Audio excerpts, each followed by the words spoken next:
So guys, the Edge of Fate expansion is fastly approaching, and what would a new expansion be without some returning exotics? With Bungie being on a hot streak of bringing back weapons like Icebreaker and No Land Beyond recently, today I wanted to speculate on which ones could return within the Year of Prophecy.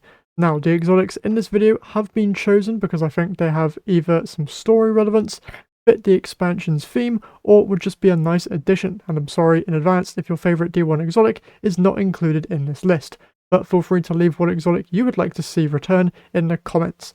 But with that said, let's dive into the first exotic, that being the Invective. For those who don't know, Invective was an exotic shotgun and was the weapon that Ikora Rey canonically used. Seeing that she will have some part to play within the Edge of Fate expansion, giving us back her iconic weapon would make a lot of sense. And another reason why Invective could potentially return is because Bungie seems to be no longer afraid of infinite ammo weapons, or at least changing them up to fit into Destiny 2's sandbox. For example, Icebreaker returned with Vesper's Host's dungeon, and it and Invective basically had the exact same exotic trait back in Destiny 1, with them both being able to regenerate ammo over time. Now with Icebreaker getting that ammo back in a different way, I could see Bungie doing something similar with Invective, but alongside this, if they wanted to further update the weapon, I could see them changing the weapon's damage type to Void in order to match up better with the subclass type Ikora is known to use to allow for some Void-based build crafting. But considering we did just get Slayer's Fang, adding another Void shotgun this soon probably won't happen. But if they keep it as a solo weapon, I don't honestly know what they could do to make it unique, considering that Conditional, Finality, and even Lord of Wolves have all the major solar-based perks already in their kits, with Conditional being able to ignite enemies very easily, and Lord of Wolves being able to scorch thanks to its catalyst. But if they did want to go down the ignition or scorch route, I could see this weapon having some kind of buffed up incandescent style perk, allowing it to be a top tier ad clearing weapon in PvE.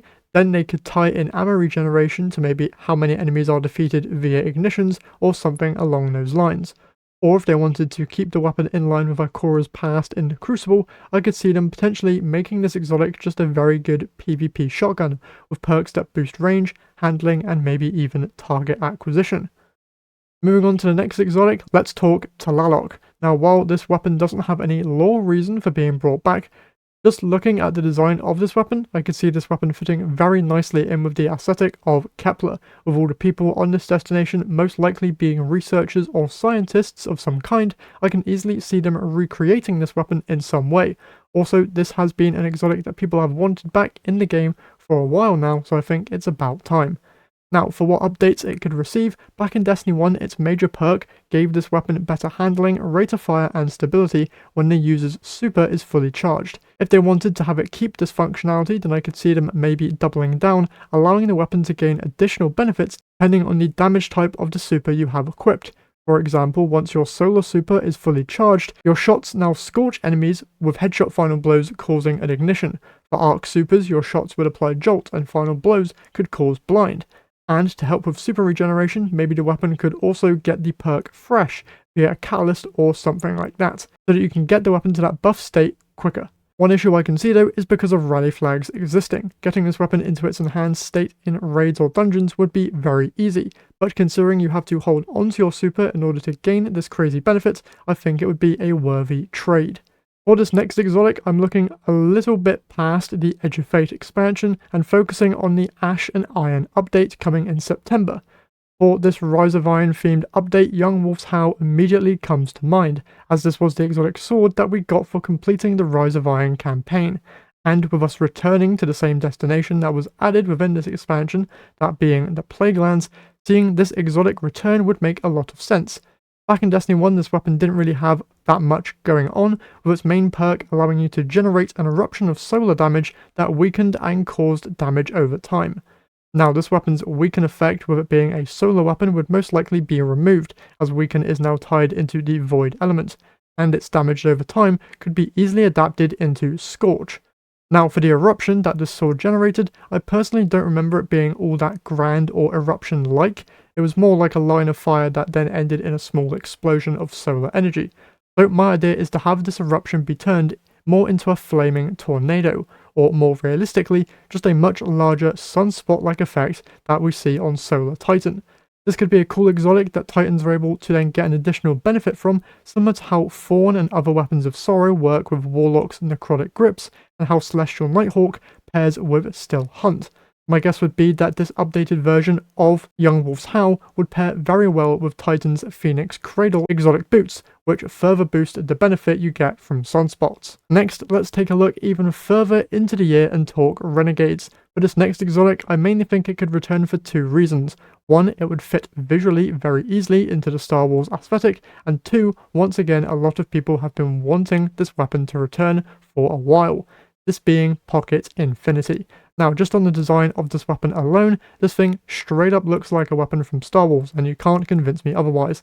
The matte black paint job with the very sci-fi military design of the weapon, to me, it just looks like it would be a perfect fit. And to talk about what changes it could receive, well, back in D1, its main perk was focused around the idea of returning shots missed and firing in full auto. Now, compared to Destiny 2 exotics, that's very basic, but if they wanted to keep the return ammo function, I could see them doing something similar to a rewind rounds style perk, where ammo returns to the mag based on shots hit instead of missed, and maybe shots that are returned to the mag deal extra damage or something along those lines. I don't really think this weapon needs to change all that much, and if they wanted to incorporate the bug this weapon had back in D1, where it could fire shots near instantly, that would also be very funny, but also a nice callback to the D1 days. And for the final weapon on this list, talking once again about Renegades, with this expansion having ties to a new Dredgen in Soul, I feel like a particular exotic hand cannon could very easily make its return, that being the First Curse. For those who don't know, yes, this weapon design-wise is just a silver version of the Last Word, and with this weapon being tied to the Last Word and the overarching story of the Last Word's canonical user, also being tied to the story of the Dredgens and Shin Malphur, if this expansion does focus on those elements, this weapon would fit in perfectly. Plus, finally seeing those characters actually in-game would be so cool, so I really hope it ends up happening. In terms of changes this weapon could get, well, since it looks like a different version of the Last Word, you would be wrong if you thought that the perks were somewhat similar. Whereas Last Word was a fast-firing hip-fire machine, First Curse was the complete opposite, as it was a slow, hard-hitting, ADS-focused hand cannon, where the first precision kill of the magazine would refill the weapon's mag, but also grant the weapon bonus range and stability until the wielder reloads.